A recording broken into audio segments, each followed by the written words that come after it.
Thank you. Good morning.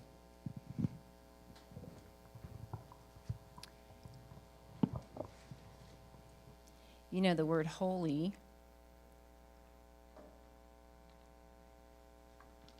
it describes a spaciousness. It's a spacious place.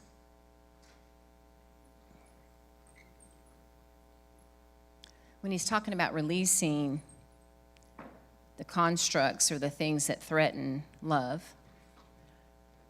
you bring them into the spacious place.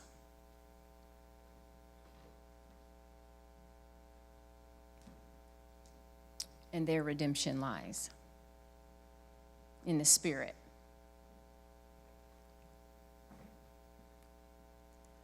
You know, when you get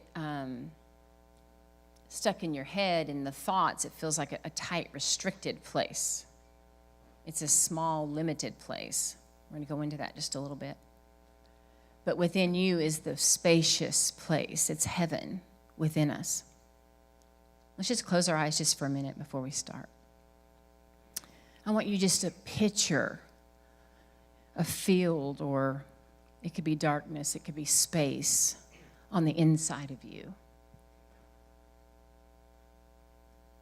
As far as the eye can see, space. As far in front of you, turn around behind you, to the left and to the right, space.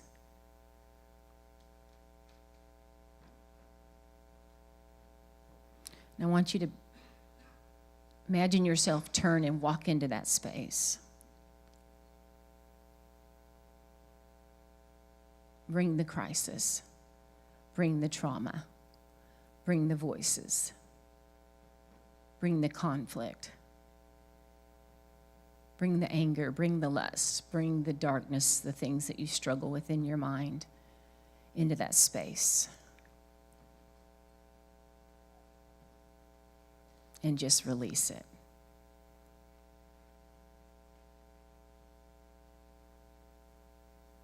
The vastness of God within us is greater than any crisis, anything that we're facing. And God is teaching us how to bring, that's how you renew your mind right there. You bring that part of you into that space and you release it. What does a child want to do in an empty field? Run. Do cartwheels, skip, sing, movement. The freedom that's inside of us is endless. And here we are all connected in union with God.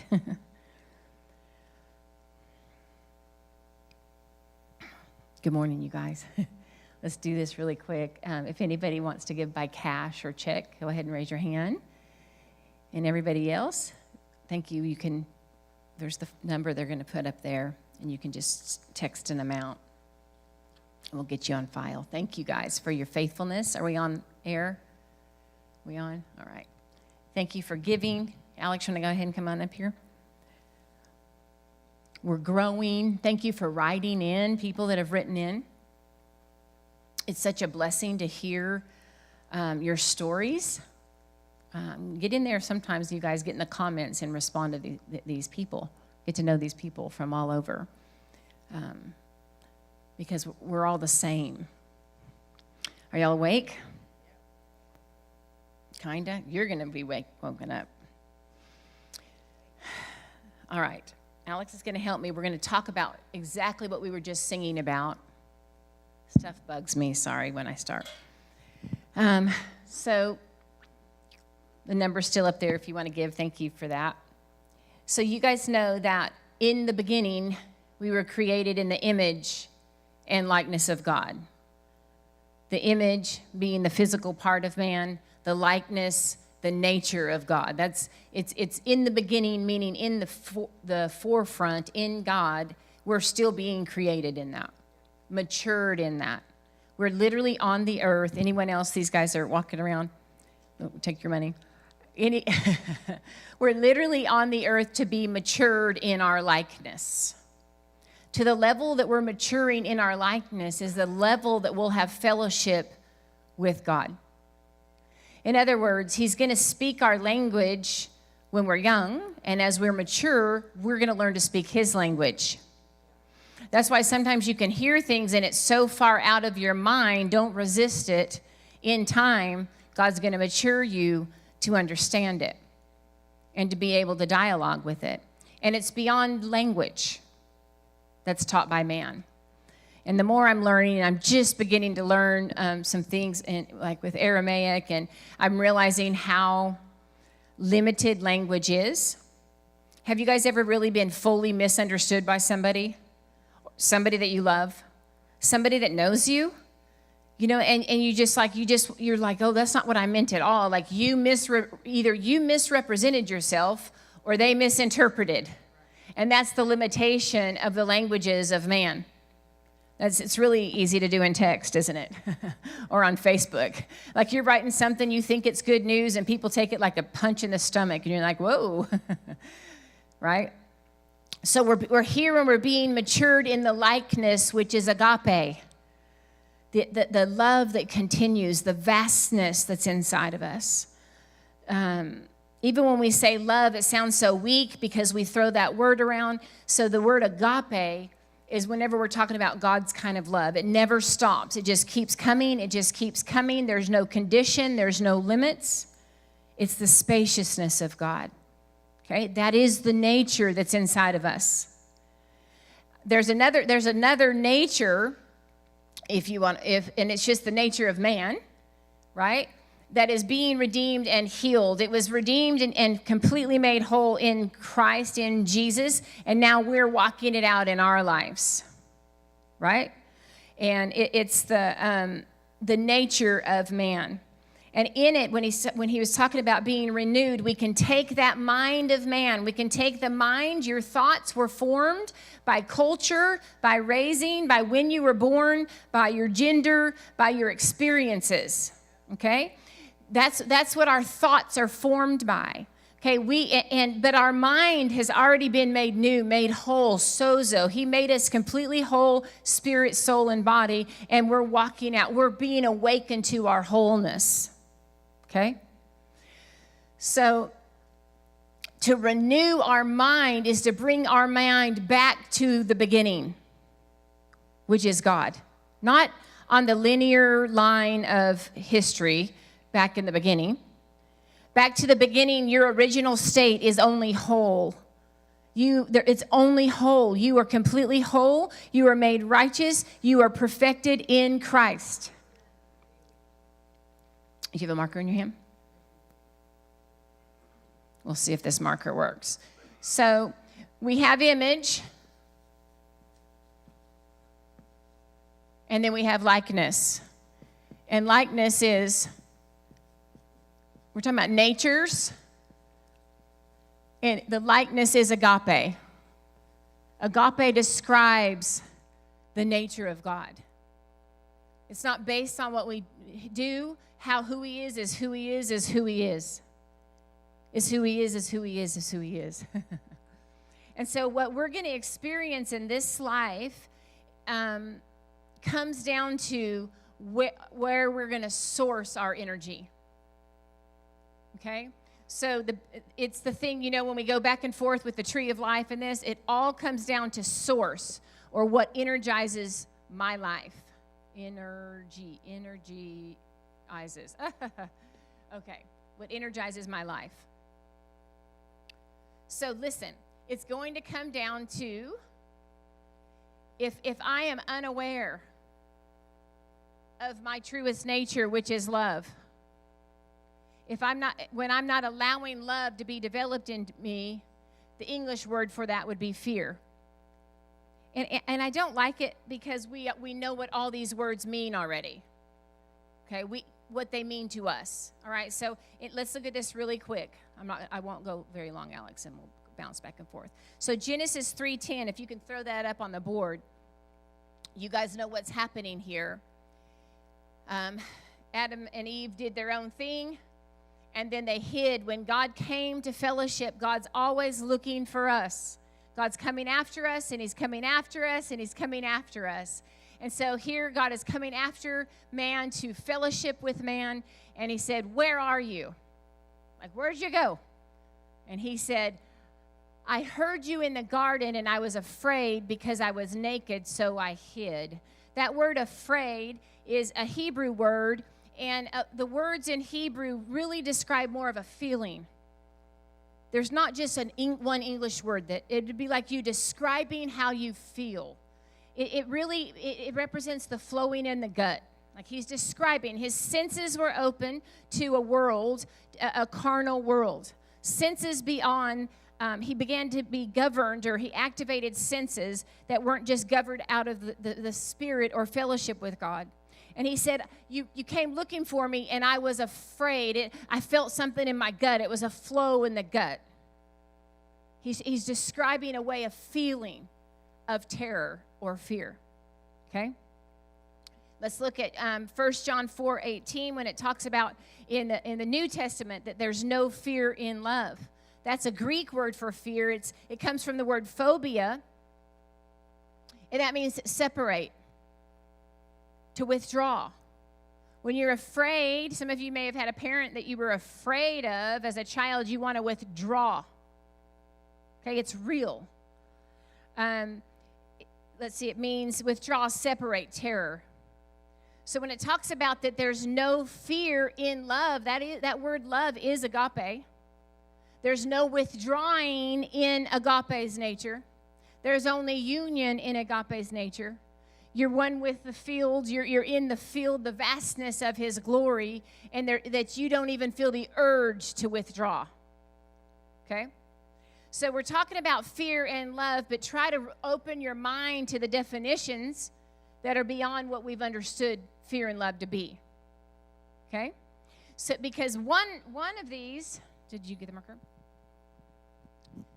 This one, and thankfully so, is going to speak of limitation. This is the relationship that has boundaries. You cross this boundary, and I'm going to treat you different, or I'm going to withdraw from you. And we call it love, but it really is fear. See, we call evil good when we're living from the carnal source, and we don't even realize we're doing it. Okay? You do A, B, and C, and then I love you. This is a conditional. You can actually love from this place with what we would call love, but it has conditions. And as soon as you give love conditions, it's fear. You know, I heard somebody say, I would stay with them until they had an affair and then it's over. Well, that's your boundary. That's your condition. So that's the limitation of your love. And I remember telling him, I'm like, I don't know what I would do. I would want to leave. Of course, your emotions want to respond in fear, but I would want to renew my mind because when I married Darren, God said he's the one. So in it, I yielded to the agape nature. I yielded to what God said. So if I'm now faced with a crisis, a boundary that I would like to set, because I want to, ego, this is where the ego is birthed, and ego always wants to protect itself.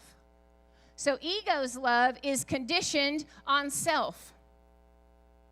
So in that, I remember telling that person, even though my mind would want to agree, the carnal man would want to agree, because if you're hurt, what do you want to do? You want to withdraw, okay? But I don't want that to be the energy of my life. I remember saying, when we get there, I would have to go to God and hear. I would have to bring this condition that I want to set, because I want to, you're kind of a smart person if you keep covering your face when you get hit, right? But then when you're moving into a place of love and trust, true love, agape love with God, it's this vastness. There's no fear in it. And so you take the tendency to hide and protect, the phobia, what fear means, to withdraw. You take it that's in our minds, it's in all of our minds, and you bring it to the vast, spacious place, which means holy. And in the spacious place, the redemption of our mind begins. Does that make sense? Is that a lot? So it comes down to source. You got some things you want to say right now? Okay. So religion, now I know we don't think we have it, but all of us have it, okay? Even if you weren't raised. Okay, so religion will operate from image, from carnal, natural self, senses, sensual self. We could build a really, really big church if we serve the senses, okay? So the carnal, sensual, religion, I don't know if you guys can read this, but religion will take you from this space and help you try to get to agape. You're from carnal trying to get to something. That's always religion in our mind. Okay? What we're realizing is that we're whole already. We're not moving towards wholeness. The wholeness is within us, and we're being awakened to the wholeness. The vastness of God is within us, and we're being awakened to the vastness. Sometimes I told you guys when I was getting in my head about with Belinda, we celebrated yesterday the celebration of life for Belinda. If you weren't a part of it, I would love to get the clips of when Betty spoke and Louie spoke, because it was incredible, wasn't it? I mean, there was more life in that. we had to remind people this is not a funeral. And people were so open and just blown away. So much life. So much life. But religion or carnal relationships cause you to work from them to get to love. Working for love. Okay? When we are the created being, who we are, the uncreated part of us, we go to, I'm going to do this backwards. From to. We work from our likeness, we into our carnal mind, and we bring redemption. Literally within you is the answer to every situation that you're struggling with. The redemption is within. Say that. The redemption is within. It's already there. It's already there. And see, what the lie is we keep the redemption outside of our reach. So we're looking for the next revelation. We're looking for the next book. Looking for, it used to be, I don't know, I'm sure a lot of places still do that, the next touch. I was telling somebody, I think Ann, guys, when we moved here, God told Darren not to operate in his gift. Before that time in the church, it was like long, long altar calls. Any of you guys been part of those? Hours upon hours upon hours. And they're powerful, and people are laying around and getting touched by God and prophetic words, and that's how church was. Everyone would come up and get a touch, okay? But then God collectively or corporately started maturing his people. And the awakening is from within. And we realize that the answer isn't outside of ourselves. The answer is within ourselves. And we begin to mature, and we're empowered, okay? So when we live from this space, life is happening to us. What circumstances happen to us, and we feel like we're a victim of life. Right. And from this place, life is happening by us. We are co-creating.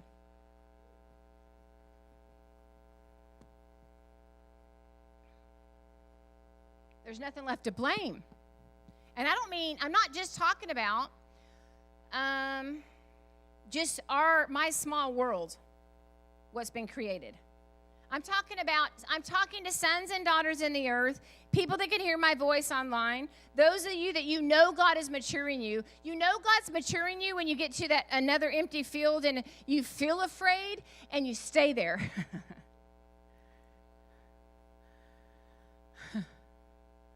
I went through about 2 weeks. I'm like, okay, God, we got to shorten this time. Sheila, you stubborn thing, right? I told you, fear started hitting me when I realized that Belinda was going to transition. Fear was hitting my mind on picking up the pieces here. And the pain. I know the pain. And so fear started hitting my mind, and it's that restricted place, those voices, it's busy, and I paid attention to it and gave reality to it, and I got really sick. Okay? And then you guys, those of you guys that have had COVID or just been really sick, you get even more victimized in your mind. You're even more weepy. Life is happening to you. All the time I'm getting really quiet, and I'm beginning to go to the vastness, the spacious place, the holy place. The alchemy can begin there. Alchemy. We're going to learn a lot about that. When she did transition, Laura messaged me that day and asked me if I'm okay. Because these guys had just went through it. Ann and Ron had just went through it. And Marcus, you had went through it. I mean, we just have been, are you okay? It's like you brace yourself, right? Because you know.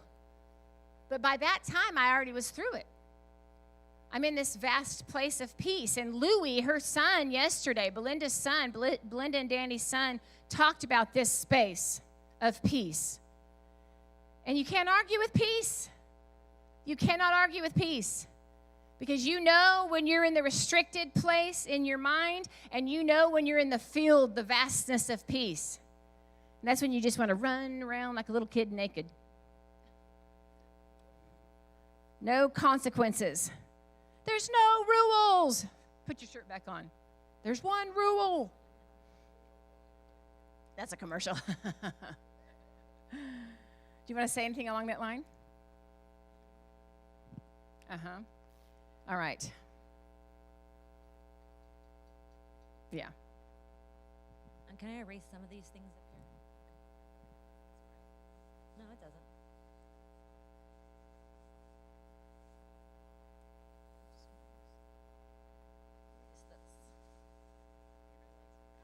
No, because it's right along the lines. So I'm just going to break down what she's saying from a different perspective.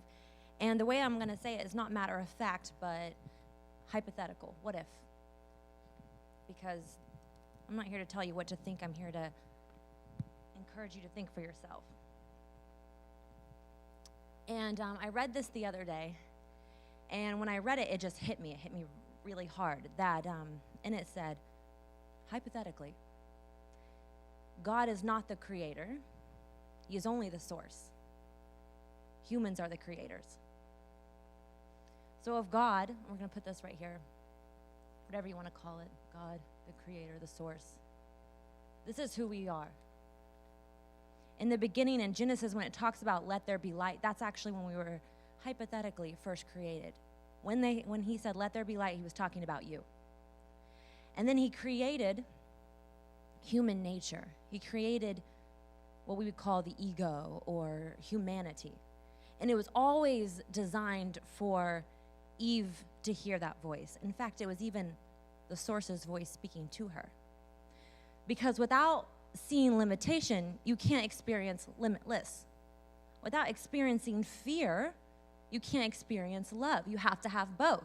And God said that he made us within his image. God's image can see both. So he had to be able to give the gift to humanity, to the human nature, to be able to see both, or we wouldn't be in likeness of God. We wouldn't be in God's image if we weren't able and capable of experiencing both. And so it was always the plan for Eve to hear that voice. It was always the plan. It was always the plan for her to step into that humanity, make that decision, and then be removed from Eve, or from the garden, and then to live this life out of a human place. But even in the Old Testament, they were still creating their world. There was lots of death, there was destruction, they're worshiping God, they're sacrificing, but they were still creating that. That wasn't God, that wasn't the source creating that, that was human nature creating that. And then Christ came and said, remember who you are, your source. You're not just a creator, but your source. And so then Christ comes and he releases that to us. And then it brings us back to the source. And all of a sudden, we realize source is within. We're no longer creating this source outside of who we are, making these sacrifices. We realize source is within, and we start creating from source instead of humanity. We start creating from source instead of human nature. And so, hypothetically, in the garden, it was almost like two strands of DNA. Source's DNA, human nature DNA. And Eve chose human nature DNA and chose to create from that space. And creating from that space, clouded her eyes from seeing that she was always originally from the source. But they were still creators. They were still creating their world. Christ comes and releases that. And their eyes are open to the fact that source was always within. And now here we are, and we're coming back to source. Everything in this room, as you look around, everything that we see in here was created by humans. When we go outside, everything that we see is created by humans. Nature, the element, that is source. That is from the source. That is source. They are elements given to us to help us create, because we were always the creators. And source breathes life onto it and then says, you create it. Here are the elements. Here is nature. Here are the animals. Create humans. And so the worlds that we live in are solely from our own creations within our mind. But we have so gotten life is happening to us from some entity outside of us, not from within our source, that we're living in a delusion that we're not creators. And God's saying, I'm source. You're the creator. I've given you everything you need to create whatever life that you want to have. I've given you everything that you need to create constantly every single day. And so as this transition that's happening right now, as a collective, is that our eyes are being opened up to, we can create from source. We don't have to keep creating dead things that deteriorate, that die, that leave, that don't last forever.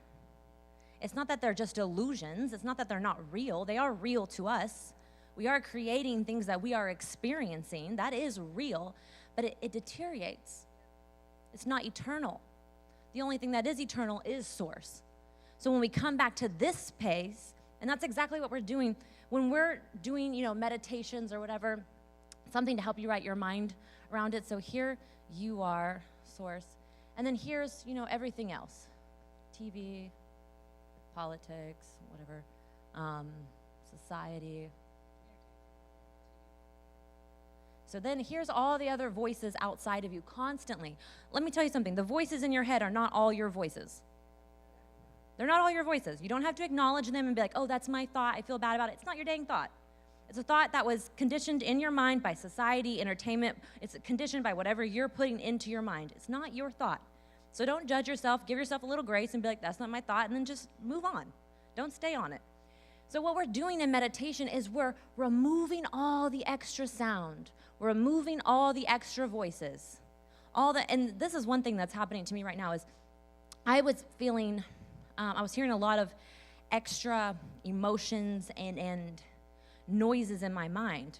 And I could identify that it wasn't me. I knew that it wasn't me, but I was still being tormented by it. And to the point where I couldn't sleep. I was like having a little bit of panic attacks in the morning. Even I would like wake up feeling panicked. And I was like, what is this? I was so tormented in my mind, and I knew it wasn't Alex's voice. And then a couple days, this was happening for a while, like probably a couple months, off and on, and I was just battling through it. I'm getting back in peace, I'm meditating, pushing past that voice, and that voice would come back. And then I'm like, pushing past it again, and then it would come back, and it would come back. And so finally one morning, we were about to move, and where I've been at for the past, 8 months, was in this very small apartment. It's very dark in there. It's a very small space, and it's me, Joni, Midnight, the dog, and I was feeling very confined, but I knew it was where I needed to be because I was facing myself. I was facing the voices that I was hearing because I had nothing else to do. Me and Joni, and so I had to face that voice. I'm like, okay, what is this? And a lot of Joni's voice as well. And so the day that we're moving, and I've been telling, I was talking with myself, and I'm like, okay, this move is going to be a transition from leaving this place behind and moving into the new. And I've been dealing with what I've been dealing with. I've been allowing the healing, allowing the process, returning back to source. And that morning, my sister's texting me and calling me, and my mom's calling me.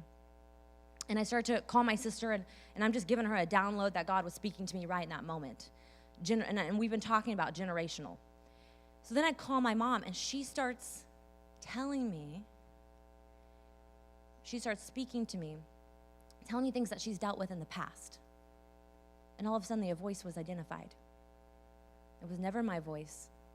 It was a generational voice. And I was like, okay, so that's why it felt so strong, so tormenting, because it wasn't, when it's generationally passed down, there's more power to it. But there's also more power behind it. So as she started to identify that voice within me, I said, oh my gosh, that it really is not me. It really is coming from something deeper. And so then I just went there and I allowed it, and I said, God, I cut that off now. I cut that from me. I cut that from my mom, my grandma, I stopped that voice, and I don't allow that torment anymore. And I knew it was God speaking to me about breaking generational curses, because things are passed down generationally, whether we like it or not. I mean, look at it in the physical world. Sicknesses are passed down. It's hereditary, right? Things are passed down generationally. So all the voices that you're hearing right now is to identify the healing that you need to allow within your family, or the healing that you need to allow within yourself. So I just allowed that healing right there in that moment. And I'm crying. She's talking, and I'm just crying. And in that moment, I'm not saying anything, and I'm just allowing it to wash over me, allowing that tormenting voice to go. It's not for me, it's not for her, it's not our portion, it's not how we're supposed to live our lives, but it was something that was been passed down. And so I'm breaking that as she's talking to me, and I'm just crying. I don't even know if she knew I was crying. But what's happening right now is where meditation, what that does is it just brings you back. It turns off all the other voices, and it gets you into a place where you can hear source, where you can hear your true self, where you can hear God, and you can identify that voice. That's all that it is. Some people want to, it's been something scary in religion because they didn't understand it. It's literally just turning off every other voice and saying, okay, hold on, let me get back into hearing from source, because that's the only place that I want to create from. And so when I'm challenging people to meditate every day, or I'm challenging you to get in that state of mind every day, I'm saying do it every day. Start your day out from creating from source from the moment that you wake up, because you're going to create your day no matter what. Where do you want to create it from? Do you want to create it from this source, or do you want to create it from this source? Because you are creating your day whether you like it or not. Even if it's happening to you, you're creating that victim mentality. You're creating these cycles that are reoccurring in your life. But guess what? They're reoccurring for you to wake up to say, hold on a second. The voices were getting so loud, I was having to the point where I'm having panic attacks because they were trying to be heard so that they could be broken, so they could be released from who I am, because they're not who I am. So they're litigating, when you're starting to feel so much fear or so much torment, it's asking you, please identify me and release me so that you can come back into source and within oneness. But instead, we're like, oh, I just feel so much fear. I want to get away from it. Lean into it. Where is that coming from? Let me tune into source voice and recognize. And when you're in source, you can recognize where everything is in the likeness of God. Because God sees everything. He gave human nature the ability to make their own perceptions. You don't have one. If you had only one perception, you would not be in the likeness of God. So he had to show you everything. He had to show you limitations. He had to show you boundaries. He had to show you fear. Because without it, you are not like God, because he can experience everything. So can you. Now, what you want to experience is determined by what you are creating. It's about determining the voices that you are listening to. If you're listening to all the outside voices, then congratulations, you're going to live your life from these outside voices. You're going to live your life conditioned by society. You're going to live your life conditioned by the politics or how people feel around you or whatever sickness you're hearing about. That is what you are conditioning your mind to think. But we have the ability to come right back into source in a few seconds, and literally you're allowing your brain waves to relax. They come into alpha, and all of a sudden your body starts to heal itself. All of a sudden, your body starts to renew itself. Stress, sickness starts to just calm off your body because you're into source. You're on the brainwave that God's on the brainwave of. It's like, come on, come a little deeper. Let's go to Delta. Let's go to, all you're doing is you're putting your mind back onto source. You're going to create no matter what it is that you are creating. But which place do you want to create from? And when I always struggled as a kid reading about Adam and Eve or listening to Adam and Eve because it felt like God was out of control. And it felt like, well, that wasn't his plan, and this is what happened, and so then he had to just deal with it. And to me, that wasn't a very strong God. If he's having situations happen, and then all of a sudden he just has to deal with what happened. If he's the source, and he's the one who creates that whole situation, then I'm like, why wouldn't he have control through the whole situation? And also, certain scriptures I get hung up on, and if you're getting hung up on scriptures, I encourage you to go back and look at the original context of the Hebrew language that it was spoken in, because the Bible has been repeated and repeated through different people's perspectives, and so have scriptures. And so when I heard that when God said, let there be light, he was talking about you, instantly my heart just went, that's true. He was talking about me. Because we existed even before human nature existed. We existed within source before we ever even had the option to live our life in humanity. And so as we come back to the source, you guys, it's not that it's some crazy, look at it from a scientific point. When I'm saying that about the brainwaves, because if you look at science, if you look at how you can actually, lower your brainwaves and start to come into that alpha, that is the place that you create. But we're typically always in beta brainwaves, which means we're always in fight or flight. We're always in survival. So we're living from this space, and we were given that because humans needed to survive on the planet. We needed to survive. So it's not that it's a bad thing. It's not good or bad. It just is what it is. But if you want to live from that space, if you don't want to live from that space, you have to come up higher. You have to get into a space where you can actually think from here. You will not be able to get there from the state of mind that you're in. You have to change your mind. Actually, probably like 2 weeks after my dad passed, I did a bowl meditation.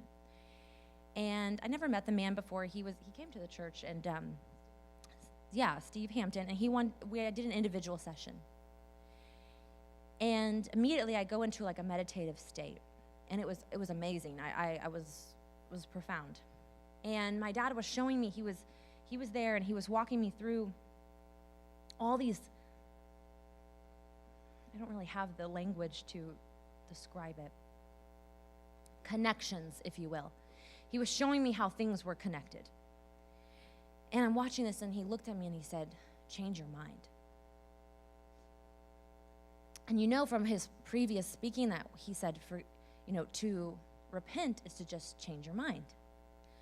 And so I come out of the bowl meditation, and the guy was like, hey, I felt like your dad was here, and I felt like he told you to change your mind. I was like, yeah, he was. And so from then on, I went on to this journey of studying and giving myself more knowledge and giving myself more information and pushing myself into meditation because I wanted to change your mind. And when I'm saying change your mind, I'm not just saying, okay, I'm going to change my mind. I'm saying that your brain is wired, and you have to do things to rewire your brain. You have to choose to do them. So when you're leaning into the fear and you're going, what is this? Instead of running from it, you're rewiring your brain. When you're uncomfortable and you stay in that uncomfortable and you go, okay, I'm just going to stay here until I feel comfortable. I'm going to face this. You're rewiring your brain. You're coming out of survival because usually you would just run from that, and you're coming into source and you're going, no, hold on, what is this? What's the deeper meaning behind this? What's actually going on? So in real time, when I'm avoiding relationships that hurt me, that have hurt me in the past, I'm avoiding something on the inside of me. I'm literally avoiding my own reaction. So it's easier to stay away from that person, but then that's where we stay hidden. Adam, where are you? I was afraid and my gut was flowing, right? So it keeps us in a hidden place from God. From our God self, the God inside of us. So with it, whenever she's talking about lean into it, it's go where your fears are. It's okay that you have them, but you're going to continue to have them until you go to them. And one thing, there's a video I watched, and the guy said it's like you have a gray cloud, and then here's a blue sky all around it, and there's one gray cloud in the middle, right? And then what we do is our frame was really small, So we build a small frame, and then all you can see is the gray cloud. I call it the sun-thumb concept. Take your thumb, come on, take your thumb, find a light. These lights are pretty small, but you put your thumb in front of the light and it covers it. Did you know your little thumb can cover the sun if you get it close enough to your eye? Right?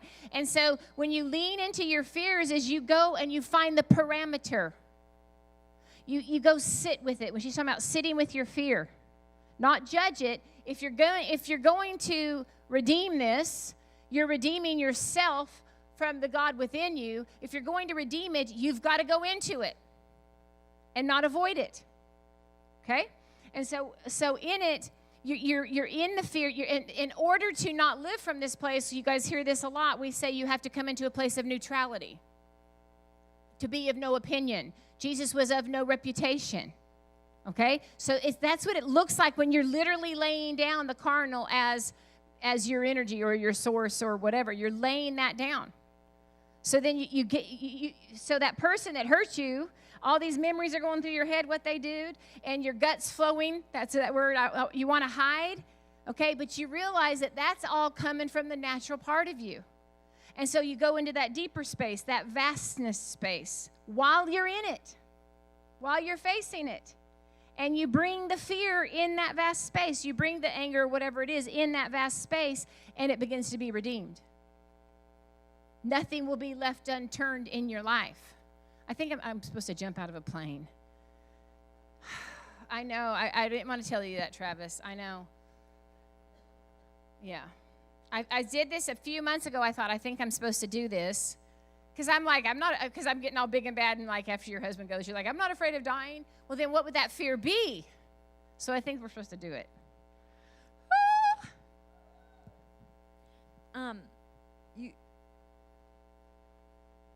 If you're missing the old way of how church looked, which I do at times as well, because the old structure, even Darren being here, and when she said no stone will be unturned, what's happening is that what was comfortable to us is literally being removed. There's nothing to even turn and go back to. So if you're missing what was, that's okay. That was comfortable. That was nice. It was in a beautiful time of our lives, and it was great, but we can't stay there because it's already gone. It's already moving on. And so if you're feeling that uncomfortableness in this transition, that's okay. I feel it too. It is uncomfortable. It doesn't look like what it looked like for a really long period of time.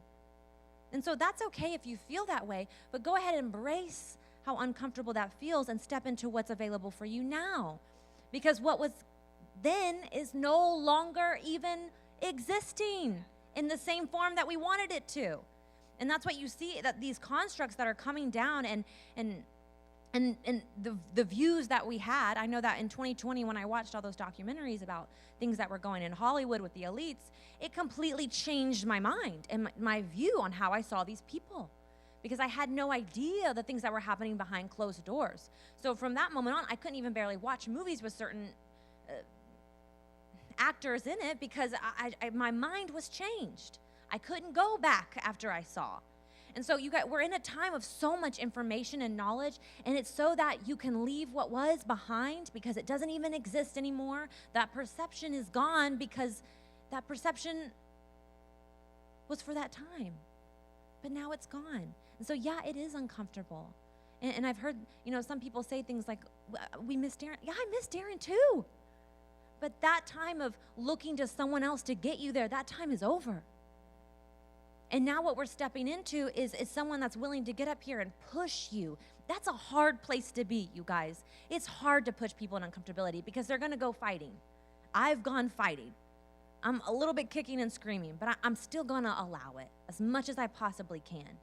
But is it uncomfortable? Yes. Sometimes I miss the old? Absolutely. That's okay. But we can still embrace what is now and what's coming. And what's happening is this is a preparation. This is a womb for what's coming in the future. You have to be able to hear for yourself. Now, if you had traveled to Africa, like when I was right after high school, in that type of culture shock and culture change for me. And in the way that those people live, they had to be able to hear God for themselves because they were facing death on a daily. They were facing hunger on a daily. So they couldn't look to a pastor to answer all their needs for them. They had to be able to meet them for themselves because they were living in fight or flight every single day. So they had to be able to come to source every single day. So then you see this woman like Heidi Baker who just is like this drunk source of love all the time. And she has to be that because she was getting heads in her mailbox. So she had to be in source all the time. And then she's encouraging the people around them to be in source all the time because they're living in such a world that is affecting them in the physical world. You had to be able to come back to source on a constant basis all the time. Rape over there is happening when kids are 10 years old. And so we've lived in a world where we're so comfortable, and you come to church and you feel better and you tithe, and then you go home and you feel good. That time is over. This is a time where circumstances are happening. You have to be able to connect with source for yourself and for those around you because you have to be able to hear the voice. So when we're saying get into a meditative state, it's removing all the extra voices that aren't you. If you can sit there in a meditative state and then identify, okay, that voice is coming from fear, that voice is coming from judgment, that is a generational voice, that's not even me. That voice is society that has conditioned me to think a certain way about myself and, my physical appearance or the way I should think or the way I should act as a woman. And then as you can excuse all of them. When you become aware and you can identify them, then you can also identify source. You can also go, okay, but what is my true voice? And the more you identify it, the more you can hear it, the louder it becomes. But we've spent so much time pushing that voice down and taking in all the other voices and then saying, this is who I am. And the real you has just been like cuddled up inside, like, identify me. I'm waiting for you to see you. And so in this new place that I moved into, I'm like looking at myself in the mirror and I'm doing what my father told me to do, which was speak words and frame your world, and then what's inside of the frame will come to life. That's what he told me. So I'm looking in the mirror and I'm speaking to myself verbally out loud. Do I feel kind of crazy? Yeah. Do I feel a little bit weird? A little bit. I make sure that nobody else is there. And I'm saying, Alex, you know who you are. You are part of the I am. I am love. I am grace. I am compassion. And I speak it and I just stare at myself. And I speak it and I speak it and I speak it because I'm allowing that voice, the voice that is source, to be louder than all the other voices. So if you feel like you're crazy, and I talked to one of my closest friends because she was like, sometimes you feel freaking crazy. But the reason that's happening, and maybe you feel even more crazy lately, and this is what I told her, I'm feeling even more crazy lately, is because generational voices are coming up. Generationally in our family, there was a lot of sexual trauma that was passed down. That is not my portion. That is not who I am. Whatever happened to me is also not who I am. So you overcome the situations that happen to you by speaking over yourself, I know who I am. I don't identify with that any longer. And by not identifying with the sexual trauma, I'm not allowing my daughter to be identified by it. And what is more important than our children? What is more important than identifying those voices so they don't have to face them? So it stops here. And so I started speaking to her because what is happening right now, everyone in this room, you are chosen to deal with the generational things that were passed down to you. You were chosen. It is your job. Face those things. Yes, it'll be hard because it goes so profoundly deep, because anything passed down generationally has so much power. But when you unlock it and you release it, there's more power behind it. So I started speaking to her. I said, Abby, I wasn't going to say her name. When I say that there's more power behind it is because of things that had happened in my family and trauma, sexual trauma that had happened, there was also a lot of wealth that was created further up. And because of the things that had happened, there was an unforgiveness there that stopped the wealth. Because we didn't want to receive from that man because of what he did, so we didn't receive anything. And so I started in meditation to picture this man. And it was hard because I knew what he did. I knew the things that he did, and they were horrific things. But if I didn't open up and forgive him for everything and allow all the things that he created, he come to this country as an immigrant and created wealth, but that was stopped up for our family because of the unforgiveness, because of the sexual trauma. So I said, I see him, and he was kind of short, and in my meditation, I'm just picturing him in my mind. And I just picture hugging him and loving on him and saying, I release you from that. I'm not going to hold you to that anymore. I'm not going to hold you to the picture in my mind that every time I think about you, I only think about the bad things that you did. I release you. So that way, all the things that he created, the good things can be passed down as well. The wealth can be passed down as well. Because there's certain things in our family bloodline that have been pent up because of things that they did behind closed doors. But there's also good things that they released as well. So if you cut it off, you're cutting off everything. So I allow forgiveness, and then I allow that to come back down. And it heals both ways. And I told this to my friend on the phone. I said, it doesn't look like they did what they did, and then they died, and you're supposed to do it just for your children. Darren was speaking one time, and he said, the same state of mind that you pass away in here, you are still in the other realm. Your ancestors are literally in the other realm waiting to be healed by you. They still are holding that sexual trauma in. My great-grandmother was still holding unforgiveness and sexual trauma until I decide to release that through my bloodline. All of a sudden, she's in another realm also receiving that healing and forgiveness. And she's up there, and they're up there, they're here, and they're saying, it's you. We're waiting for you. We're waiting for you to do it. And as soon as I do it, it breaks generationally both sides. So you guys know, now let me tell you this. When you cross over, you're still being matured in love, okay? So when this happens and you're physically on this earth and you're breaking this or releasing healing, you're bringing them into agape nature love, and they're being matured in love by your authority. Does that make sense? You guys remember in the shack whenever he finally met his dad? And he released his dad, and it brought healing. His dad said, I'm sorry I did that. The memories are there. I'm not saying the torment from the carnal mind is still there, but the memories are there. A lot of people believe that was what Paul's thorn in his, that's what it was, is because he had dragged these people off to prison. He's looking at kids without parents and wives without husbands, and now he's preaching to them. I don't know that that's what it was, but you knew that it had to bring deliverance and healing when they released him also. And then the love begins to flow. The agape nature begins to flow, and we're experiencing God as one wherever we are, whatever realm we're in. Well, and you guys, this is just such a time that we are the chosen people to do this for our families. And my friend was telling me, she's like, I've just been, disappointed with where I'm at, and I'm not living the life that I thought I would be living at this point.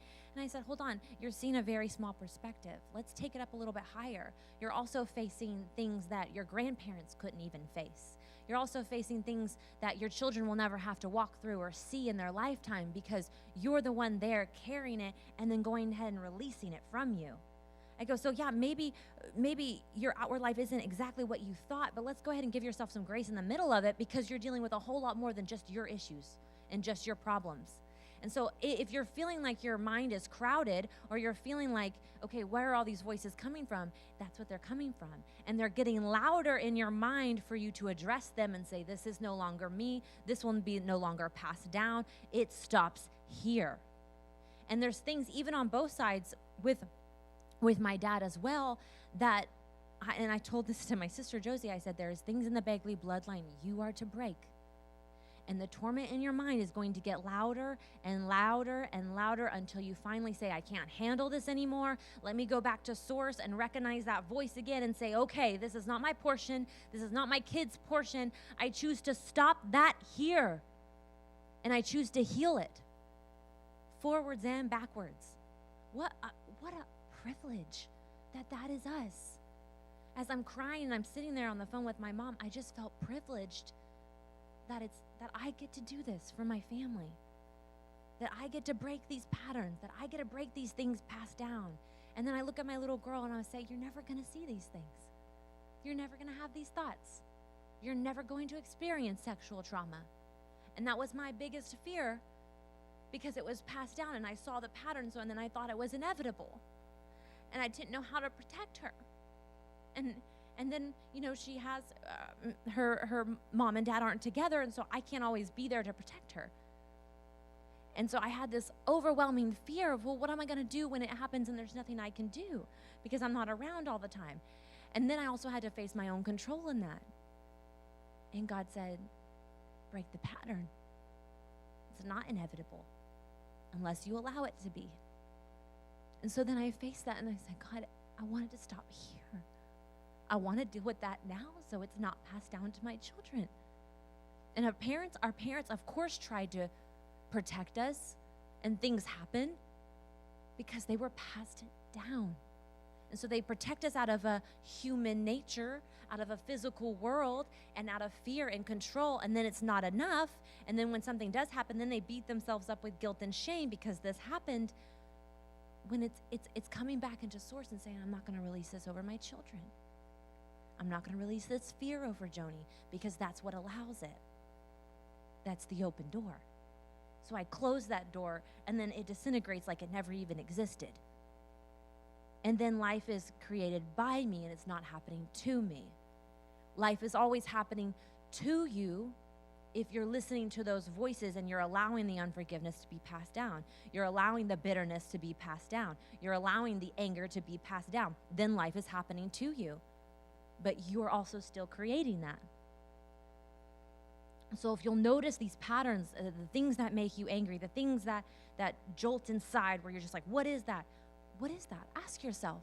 Get into source. Don't ask yourself in the middle of it when you're throwing things and you're upset. Go back into source, calm back down and say, okay, where does that stem from? Because I can heal that and I can also not pass that down. And it'll show you just like that. It's not this begging. I remember at church camps, I would watch people, and I'm a little kid, and I would watch people encountering God and like laying out on the floor and laughing and drunk in the spirit or whatever. And I remember wanting it so bad and not knowing how to get there. And I remember one night I'm like over here, I was up above in this, there was like a balcony, and I was crying, I was hitting the ground, and I was like, why can't I experience it like them? Like, why can't I get there? And it was like this begging torture because I was so engaged in the other voices in my mind that told me I can't get there and I'm not a part of it, that was already excluding me. I was creating my own exclusion from what was happening, and then I'm upset that I'm feeling excluded when I was creating it in the first place. And so it's easy as getting into source and asking one question. You will be answered the first time. Now, if it seems silly, the first thing that comes to your mind, do not brush it away. Just go ahead and be like, okay. Even if it's something small and weird. Small and weird things affect us all the time. And then we create belief systems from there. And you're just like, that one little small thing? That's so crazy. So just get back into source, get back into a meditative state. Ask source, okay, where does that anger come from? Anger is a secondary emotion to fear. Where does that fear come from? And if you're facing that fear on a daily basis, that voice starts to get louder. And so for me, when someone walks by and I think that they look good or their outfit looks good, that voice always says, tell them. And that's always been me. I just want to tell you. But then I would say, no, that's stupid. Like, I don't know what they'll say. So then I'm shoving that voice down instead of just leaning into it and facing how uncomfortable it might say to be like, hey, you look really pretty, which who doesn't like to hear that? I think everybody does. But just right there, I'm connecting with source. I'm releasing love and light to the person next to me and then just acknowledging their existence. That is the voice. That's it. It's not some hard thing to hear. It's the little voice that tells you, pay for their lunch, tip a little bit bigger, whatever it is. The voice is always telling you. And the reason it'll give you small things to do in the beginning is just for you to acknowledge it. The more you acknowledge it, the more it's like, okay, now step out in this way. But you're building that self-confidence up. And religion and even Christianity has torn that down. They have taken away your self-trust. So then you don't know if you can trust yourself. So I need to be held accountable by my leaders, and I need to talk to them every day. I need to have a prophetic word. I need to ask the pastor what I should do. No, you don't. All of that's bull. You can ask yourself. You can go within. You can hear the voice. You can say, okay, what do I need to do in this situation? And the voice will speak to you. But because you have had a lack of self-trust, because religion has taken that away and said, no, you listen to the man in the pulpit that tells you everything to do, and then you do that and you feel better about it. But the truth is, we wanted it to be that way because it's a little bit more comfortable than having the responsibility to hear it for ourselves. And so what's happening around us is it is forcing the responsibility in us to take control of our minds and our bodies and our health and our well-being and what's passed down to our children. It's about taking responsibility and saying, no, I'm not this way because of society. I'm not this way because of my parents. I'm not this way because of what happened to me. I am this way because of the choices that I have made, the perceptions I have brought into myself that I chose to make beliefs. It was me. But then at the same time, when I say it's me and I'm looking in the mirror, it was me. I made that choice. I came into agreement with it. I'm my own problem, but I'm also my own solution. But you can't be your own solution until you realize you're the problem.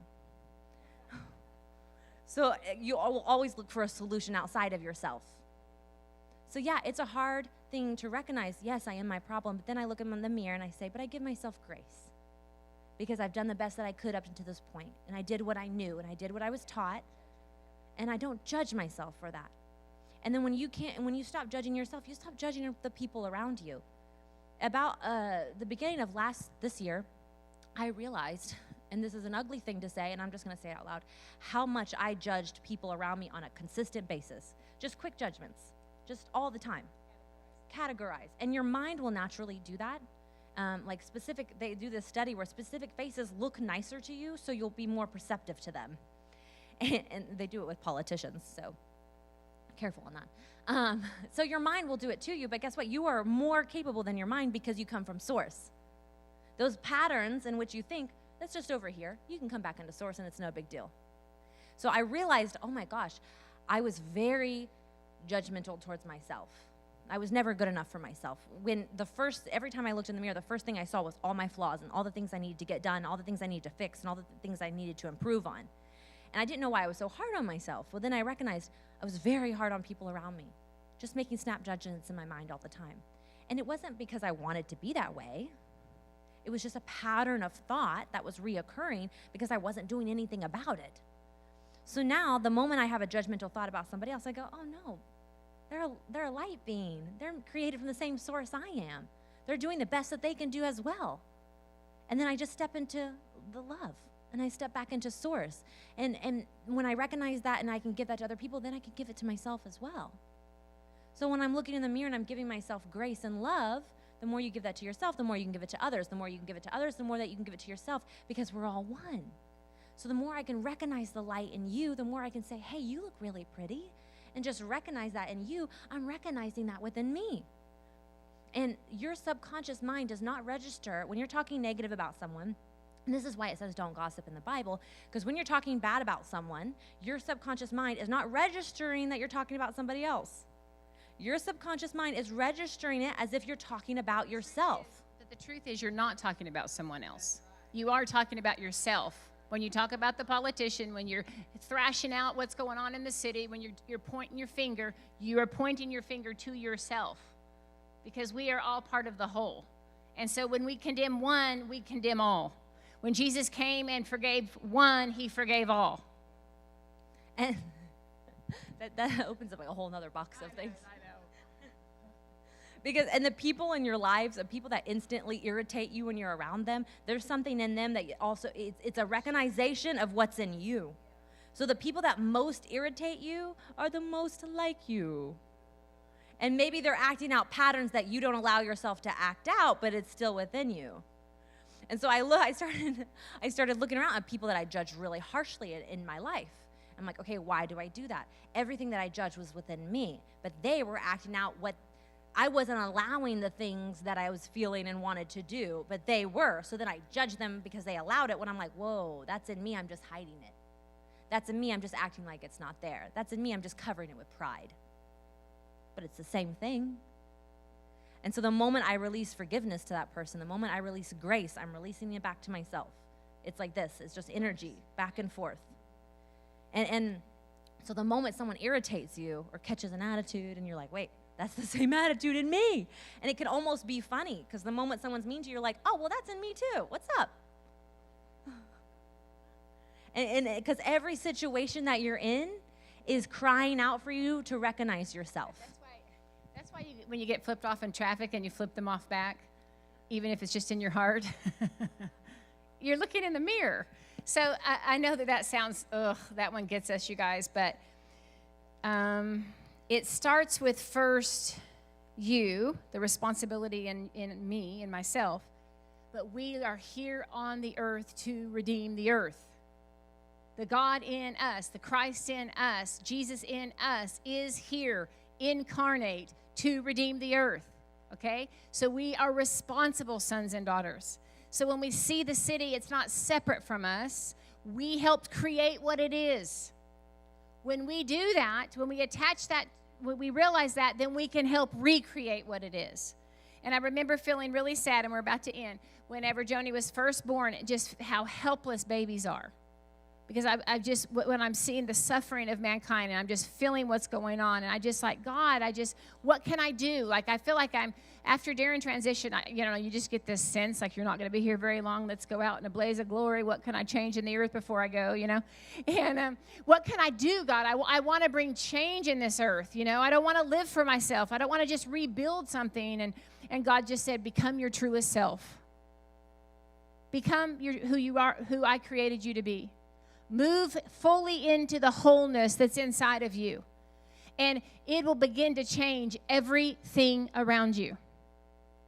And we know that if Jesus was here incarnate, Joseph's son, really, the city would be different. So the more that we realize that we are in him and he is in us, and we return to wholeness, the city will be different. The nation will be different. It will not be bigger than us. We will be bigger than it, and we will begin to rule in the nations. That's a huge statement, you guys. But God has taken us step by step, and it's not going to let up. It will not let up. I'm telling you, in the next 4 or 5 years, the systems are coming down, which means the panic in people, in our minds, is there because we've been attached to systems of the world. Just like when you lose your husband transitions, or your father or your pastor, a panic hits first. That's not the grief. That's fear, okay? Because you want to look to something other than the God within you. But God's maturing the God within us. So the systems are coming down. So when your bank account is completely threatened and you're panicked, it's because you are looking to something external that's only from the inside of you. That God is the one allowing us to not feel safe in anything outside of him. Once we're in him, they try to throw Jesus off a cliff, he just moves through the crowd. Nothing can be threatened the more you realize the truth of who you are. The last thing I'm going to say is if you're submitting to a system in anywhere of your life, then you're creating that system. So whether it's the job that you have that you hate, or the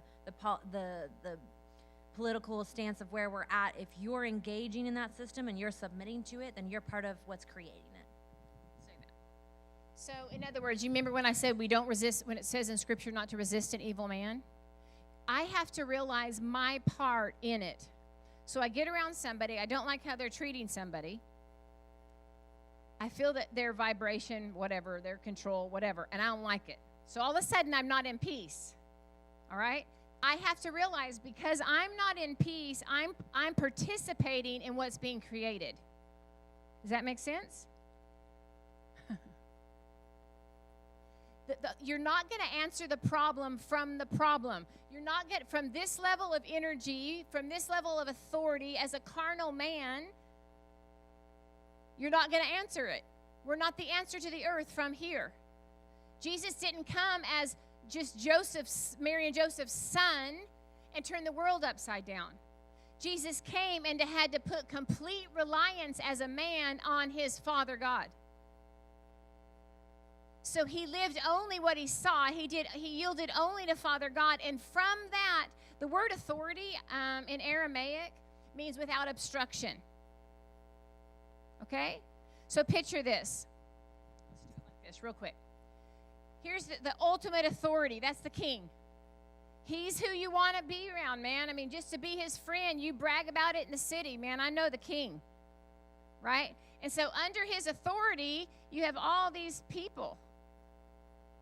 I'm 5th down from the king, I'm 17 down from the king. I can get through about 17, we could do it with movie stars, I'm about 4 relationships away, and I can get you to see that person. Those are obstructions. To operate in true authority as the king, we're not to go through, God's removing the obstructions. When they looked at Jesus and said, oh my gosh, who is this man that speaks with such authority? They were literally saying, who is this man that speaks as God? Because we had to go through all of these steps, all of these obstructions to even get to God. So who is this man that he's speaking as if he's already in it?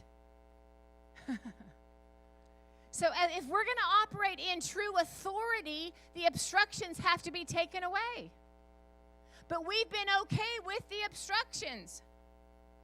We've been okay that I know 17 people, that, if I can get 17 people, I can get to the king. Because the ego self, the carnal self, will deal with fear the closer we move in, the more we move into authority. It's just how it is. It'll be there, but it can be an energy to us. I'm afraid and I love it. I'm jumping out of this plane. I'm being empowered by what's trying to cause me to hide. That's the difference. And that's where we begin to mature. All right. Y'all stand up with me. Y'all are chewing, aren't you? Listen, throw out what doesn't speak to you. Because you're here you're tuning your ear into Father's voice. So just chunk out what doesn't speak to you and lean into what does. So, Father, I just thank you for your goodness. I thank you, God, for this time in our life as Americans, God, and people all over the world, God, that you're allowing the pressure to bring us into authority. God, we've cried out and acted like we couldn't get to you. We've acted like we wanted authority, but we've had all these little safety nets. God, I thank you for what you're doing in the nations. God, I thank you, God, that the systems are coming down and we are going to see and operate in the kingdom of God. I thank you that our eyes will see it. I was reading in Hebrews 11 and all the Hall of Famers, and they longed to see it. And by faith they saw it, and they shut the mouth of lions, and they had their children raised from the dead, and they were tortured, and they were burned, and all of these things. And they paid the price to see this day, God. Father, I thank you that the kingdom of God, your rule and reign is here, it's in us, it's among us, and it's maturing us. And God, we just celebrate through the whole process, and we do it afraid. Amen.